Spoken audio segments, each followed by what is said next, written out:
Welcome back to the International Volleyball Academy. In this episode, we will focus on the reception of a jump serve.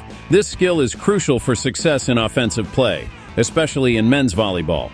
With serve speeds reaching up to 120 kilometers per hour, 74 miles per hour, the primary goal is to keep the ball in play, allowing for the development of an attack, even from a high set, and to avoid the opponent scoring directly off the serve.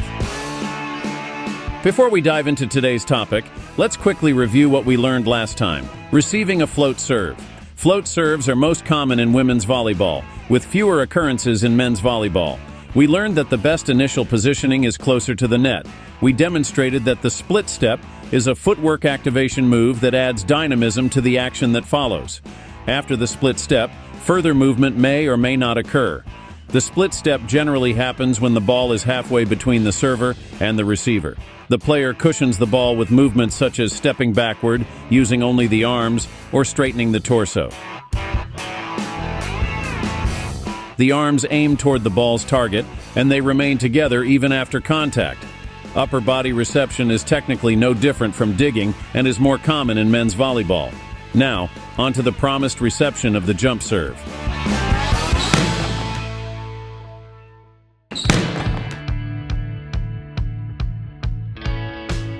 We begin the analysis with the starting position. Compared to a float serve, the starting position moves further back, sometimes up to 8 meters or 26 feet from the net. As the server tosses the ball, the receiving players typically take 1 or 2 steps forward. This becomes the anticipated point of reception, but often further movement is required from this position. The same applies to women, although jump serves are far less common in women's volleyball. Before the action, players remain calm. In men's volleyball, it's typical for players to rest their hands on their thighs. Some players use what is called priming, an ideomotor preparation for the action that follows.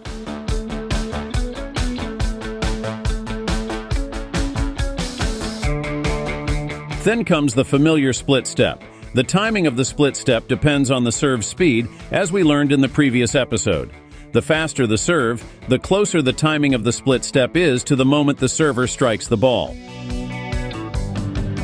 For women, the split step occurs slightly later, as women's jump serves are typically 20 to 30 kilometers per hour, or 18 miles per hour, slower than men's.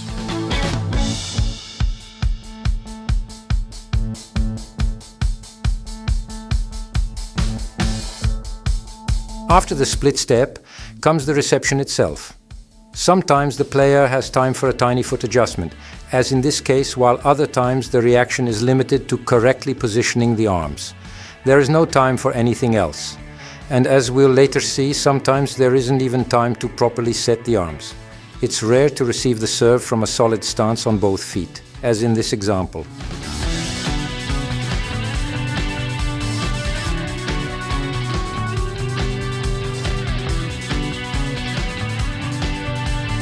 Far more common are situations where the player cushions the ball in whatever way the situation allows. This could involve moving the body backward, moving the arms between the legs, kneeling, moving the arms backward to the side, straightening the torso,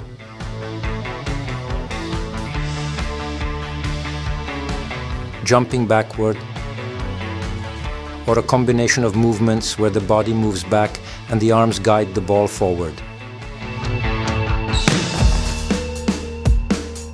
What does this mean for training? Firstly, children must be adapted to fast-flying balls from the age of 12. This begins with warm-ups in pairs. No lobs, only straight lines. If possible, spike the ball constantly while jumping to simulate in-game situations. Secondly, the reception of a jump serve is similar to digging, given the ball's speed. This means that from a certain age, the skills for receiving a jump serve and digging merge into one. Controlling a ball traveling over 100 kilometers per hour or 62 miles per hour in any way that allows play to continue.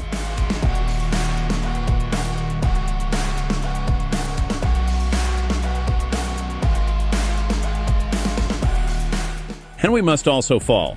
Whether receiving a serve or playing defense, players must be ready to fall, which we've already prepared for in previous episodes. This primarily involves forward falls, especially in response to a short top-spinning serve, remember?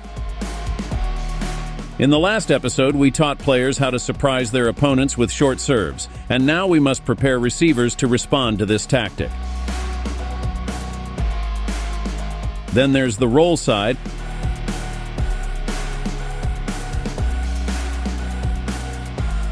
And of course, the backward fall, which is a natural reaction to a very fast serve aimed at the receiver's body.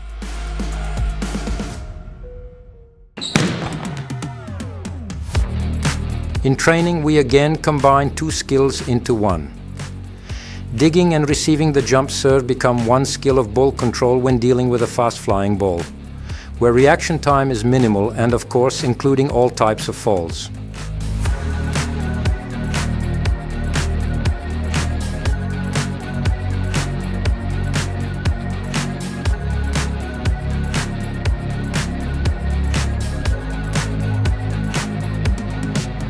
Of course, every player's goal is to create the perfect reception platform with their arms and minimize the risk of error.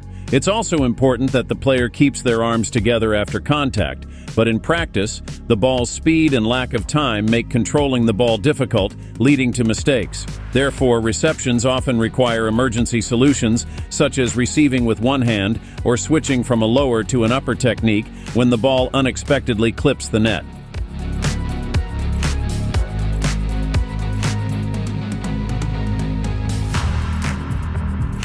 A good skill for a receiving player is the ability to read the ball's trajectory and, in a split second, decide to let it go out of bounds.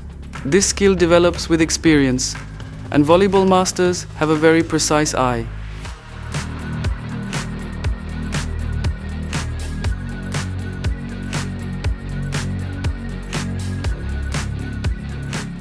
However, receiving a jump serve is a difficult skill.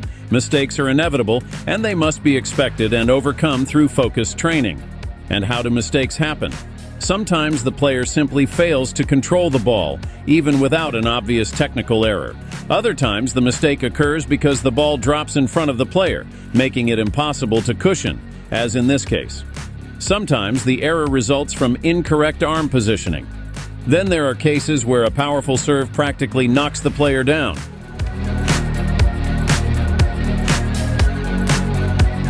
To minimize these knockdowns, it's necessary to demand more of ourselves in training and constantly work with hard-hit balls.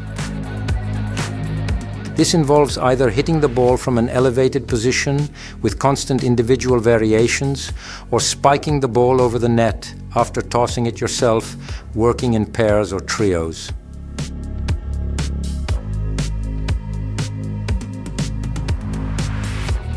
We'll cover the cooperation of receiving players in another episode. These drills highlight the importance of mastering the attack after your own toss, which we discussed in relation to jump serves. And don't forget the wall. Remember, the wall is the best teacher because it always tells the truth about you. Now, a brief recap.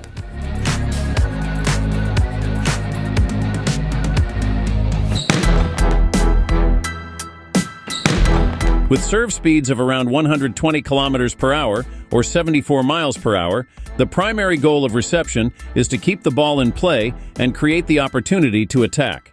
Compared to float serves, the initial position for receiving a jump serve is further back, up to 8 meters or 26 feet from the net. The faster the serve, the closer the timing of the split step is to the server's contact with the ball. During the reception, the player has minimal time for any foot movement and often reacts only with correct arm positioning.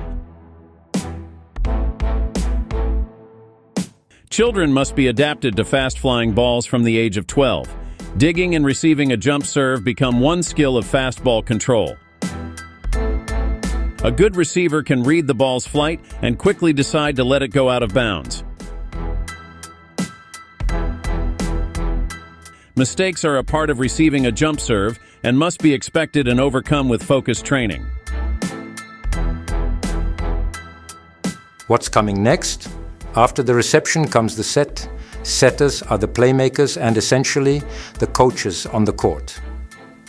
In the next episode of the International Volleyball Academy, we will focus on the technique, variations, and tactics of setting.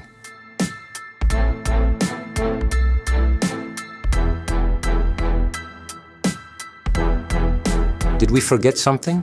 Is there something you don't understand? Don't hesitate to write to us. We'll definitely get back to you. Take care.